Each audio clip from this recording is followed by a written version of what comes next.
In any given moment, we are improvising. We are all making it up as we go along. Some environments provide clearer structure.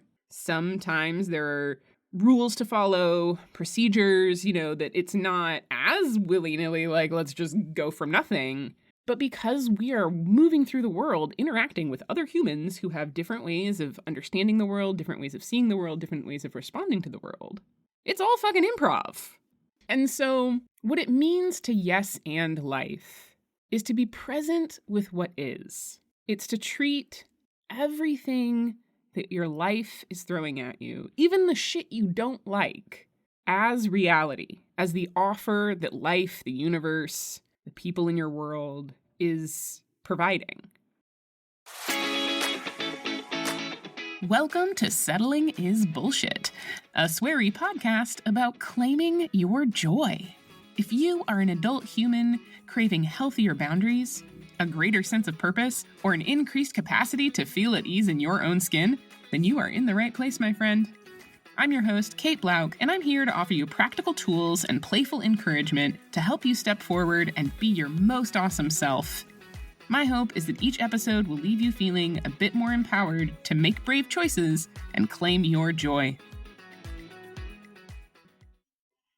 Hello, my dear. I am super stoked for today's episode because we're going to talk about one of my favorite things in the entire world, which is improv comedy, and how the principle of yes and can be incredibly helpful and apply to all of us in all areas of our lives, and, as is the theme on this show, help us live more joyful and fulfilled and creative existences.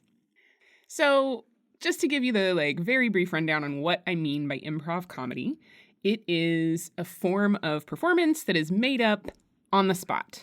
It's unscripted, it's unplanned. A group of people get together on stage, they get a suggestion from the audience, and then they just go. And it is so wonderful and amazing. If you ever watch the show Whose Line Is It Anyway, that's improvised comedy. There's a tremendous tradition and a whole bunch of different ways of doing it. That's not the only format. And the really, really important thing about improv comedy is this core concept of yes and. The idea is that when you are improvising with a person, they're going to make an offer, and your job as an improviser is to listen to what they have to say and say yes and. And while that sounds really simple, it's actually pretty hard to put into practice. Most of us are not natural yes-anders. Much more often, we move around in the world saying yes, but, no,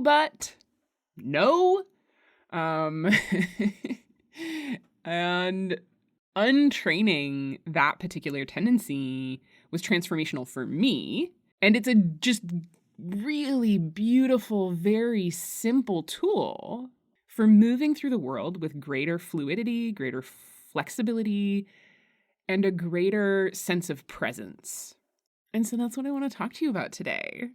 And part of what inspired this episode was listening to an episode of the Hidden Brain podcast, which is wonderful. It's an entire podcast put on by NPR that's dedicated to neuroscience and psychology and just how our brains work the way they do. And the episode I was listening to was about sitting with uncertainty.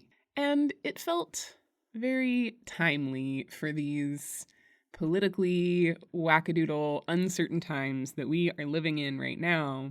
And the researcher that they were interviewing, her name is Dr. Dana Goldthwaite-Young, and she studies how people tolerate or don't tolerate ambiguity and how they need or don't need closure. And what that has to do with improv is that she took up improv in college and then in graduate school, and so was talking about improv in the context of ambiguity and flexibility. And it really got me thinking about the ways in which that particular practice of improv comedy specifically, but the premise of yes-anding has been so core to my own journey of letting go of perfectionism, of cultivating more joy in my life. I took my first improv class back in like 2008 in Austin, Texas, when I was in graduate school getting my PhD. And I took my first class with a company called Merlin Works, run by Shayna Merlin. She's wonderful. And I took that class not because I had any interest in performing comedy in front of an audience. That was actually quite terrifying to me at the time. But because I wanted to get better at thinking on my feet. I was in my first couple of years of teaching, and my students would ask me a question, and I would freeze because I would have not anticipated what they were going to ask me. And it was frustrating because I knew the answer was like somewhere in my brain. I just hadn't trained the muscle of letting go of needing to get it perfectly. And what I love about Merlin Works curriculum is that the very first class is just about the spirit of play. It's about opening ourselves up to playfulness and listening and being present and letting go of needing to get it right. That's one of the deeply beautiful things about improv comedy is that because it's all fucking made up on the spot, there is no right way to do it. I mean, there's wrong ways to do it. Like saying no is the wrong way to improv. And there are, guidelines and ways to do it better, but that like the general concept is that there's no right answer. What there is to do is to be present in this moment and listen to what your partner has said and respond. And because this is all made up on the spot, like you don't know what they're going to say. You don't know what they're going to do.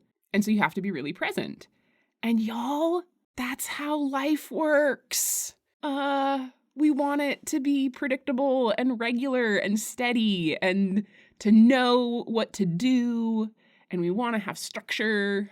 Well, some of us do, actually. That's what the Hidden Brain episode is all about, is that like there are kind of categorically humans who are much more comfortable with ambiguity and categorically humans that really need that kind of structure and stability. And for those of us recovering perfectionists, we are likely to be more in that like desire for structure and routine and predictability and clear answers and right and wrong. And so for me, coming from that place, going into an environment that was deliberately pushing me to not be able to predict what the fuck was going to happen was really hard.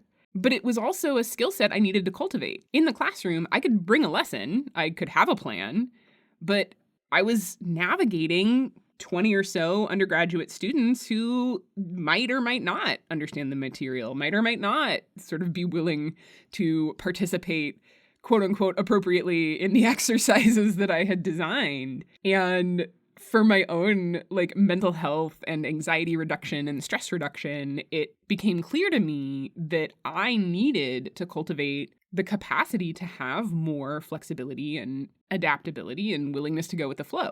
And taking an improv class, even though it was kind of terrifying at the time, was so tremendous. And while I thoroughly encourage any of you listening to this to like go take an improv class, like even if you're like, oh my God, I would be so bad at that. Like the point isn't to be good at it.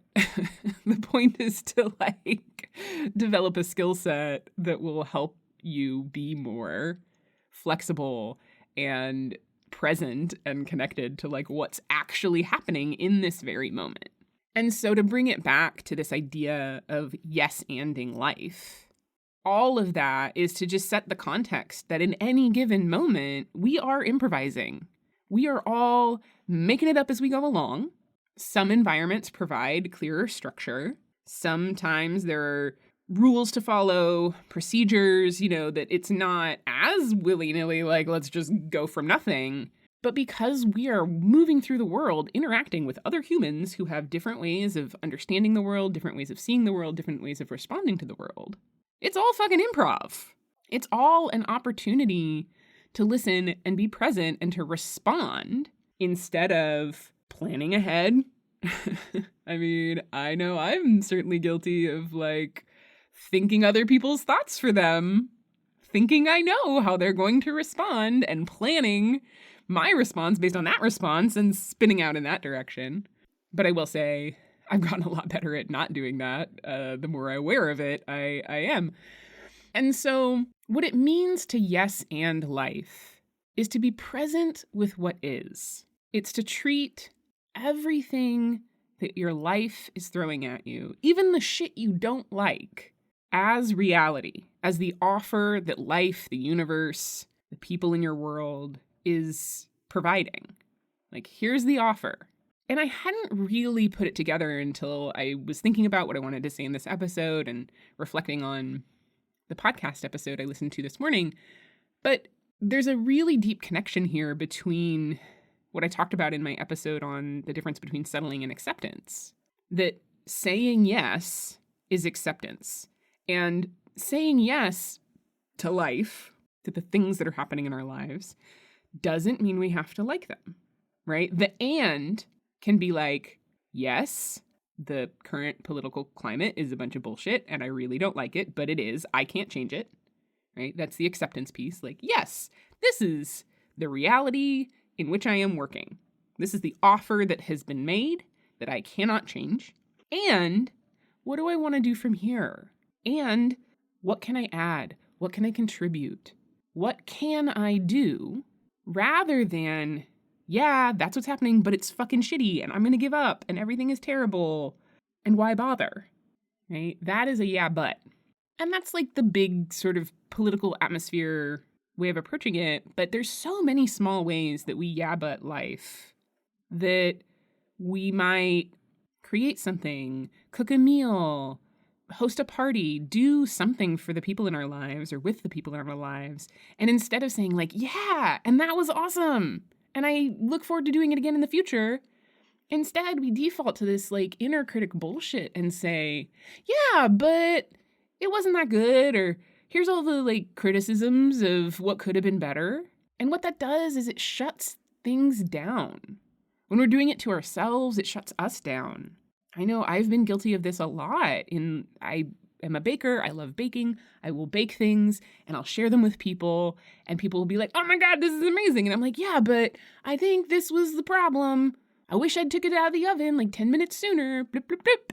And I'm shitting on my own parade when I do that. And I don't realize it, right? I'm undermining the compliments that people are offering. And it's a rejection of a heartfelt, beautiful, kind offer. And it makes me a little sad to say that out loud and notice it, but it's true. And like, this is a totally normal and human and also often female tendency, is to downplay our contributions, to downplay our value, our worth, our work. And it's one of the like really subtle and insidious ways that we make ourselves small. And there's the external ways that we do this too in our relationships, when somebody's like, oh, here's this thing. And we say, yeah, but here's all the reasons that won't work. Instead of really taking it in and listening and treating it like the offer that it is. And I mean, I say that and then like, you know, sometimes many well-meaning people in our lives try to problem solve when we just wanted to be heard. And that's a different thing. But I want to invite you for like the next week or the next couple of days, just notice whether your initial response to life is yes and or yes but or no. When life makes you offers, when people make you offers, whether it's an invitation or a suggestion or a compliment, what's your default response? Because the expansive, energetic, flexible, fluid, and I will say it, joyful mode of moving through the world is yes and. It's an opportunity to treat life with curiosity, with a sense of adventure, with a bountiful, loving, energetically positive approach. And I'm not saying we can live there all the time. Like, there's going to be shit that we're like, no, hard no to that. But I think it's a way of paying attention. It's a noticing.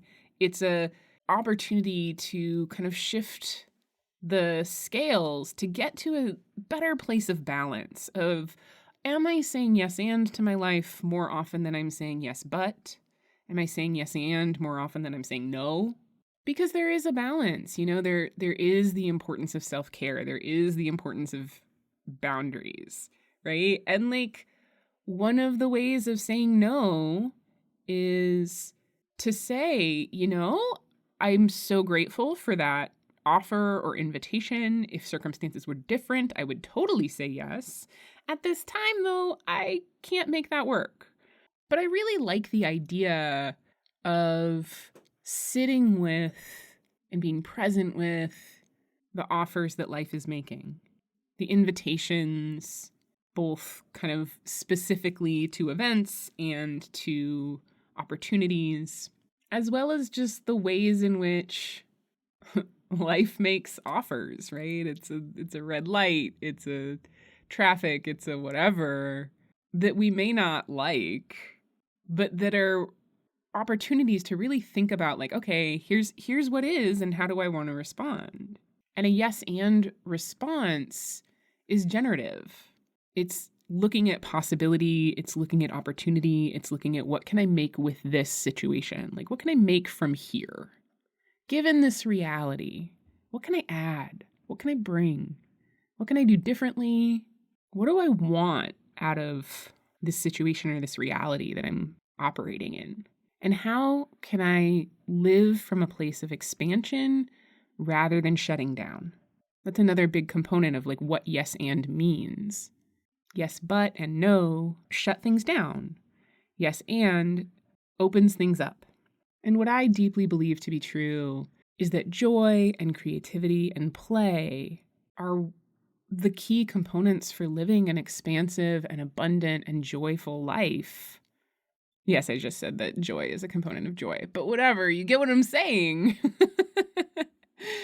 and you know, what I love about showing up to this podcast and this microphone and talking to you and having those little moments that I just had, that instead of editing that out and being like, oh my God, I just said joy equals joy. Oh, what? Ugh.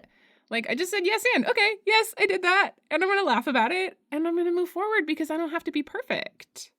Yes-anding life is, yes, that happened, and I get to choose how to respond. I can go into shame spirals. I can go into self-criticism. I can go into all of the ways that I historically used to be really mean to myself. Or I can say, yeah, and that was kind of funny, and so I'm just going to laugh about it and keep going.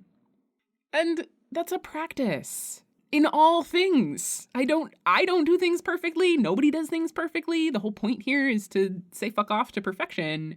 But it's a conscious choice to lean into that mode of being, that way of being, that opportunity to be more self-loving, be more self-compassionate, be more self-accepting, by instead of yeah-butting ourselves, instead of saying like, well, I did this, but here's all the reasons it was bad. Saying, yeah, I did that, and I learned from it, and I had fun doing it, and I learned what I will do differently next time, and it's fine. I think improv, because I continued on and have done a number of curriculums, I'm a trained improviser, I've performed, even though my joy is really in the doing more than the audience being there. I think it really has taught me to loosen the fuck up, to stop taking everything so seriously, because life is improv. Like, everything is made up on the spot. There is no absolute right way to do most things.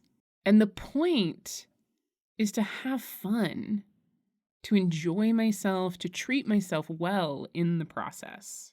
What I mean by that I enjoy doing improv more than having an audience present is that the point for me was never really in like making strangers laugh. It was about the pure fucking joy of being ridiculous with other adults, in letting go of needing to get it right, and in just like being deeply present with what is. And what I recognize is that when the audience shows up, then I have to be good at it. I have to get it right. I have to like make people laugh, and I get in my head about it. Like, that's when perfectionism can creep back in for me. Whereas when I'm just in a practice round with my teammates or my classmates, like, we're just fucking around and finding out what happens. And it's beautiful. And so when I think about how all of this applies to this podcast, to the work that I do in the world, there are times when I need to be on, where it is important to be deliberate and intentional and mindful and to get things, quote unquote, as right as possible.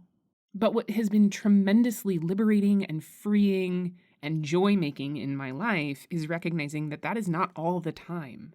When we try to move through the world being on all the time, we burn ourselves the fuck out. We have to be able to play. We have to be able to make mistakes. We have to be able to fuck around and just see what happens and not have to get it right. We can't learn if we aren't willing to not get it right the first time. And so as I wrap up this episode, I just want to invite you to say yes and to something this week. Whether it's an invitation you would normally say no to, whether it's showing up just a little bit differently, whether it's noticing your inclination to say, yeah, but, and pausing and catching yourself and saying, yes. And here's the boundary I need around that. Yes, I can come, and I can only stay until this amount of time. Yes, I can do that, and here's what will help me show up. Yes, I tried a new recipe, and it didn't turn out the way I wanted to, but it was still yummy. Right? And next time I'll do it differently. It's to say, yes, I did the thing, and I did it imperfectly, and I had fun. Thank you so much for listening. If you enjoyed this episode, please help me grow the podcast by subscribing, leaving a review, and sharing it with anyone you think would benefit from hearing it too. Your support means the world to me. If you'd like to get updates about new episodes, posts, and offerings, please visit settlingisbullshit.com to subscribe to my newsletter. You can also find information there about working with me one-on-one to build your most amazing life. Until next time, remember that I believe in you and that you are fucking awesome.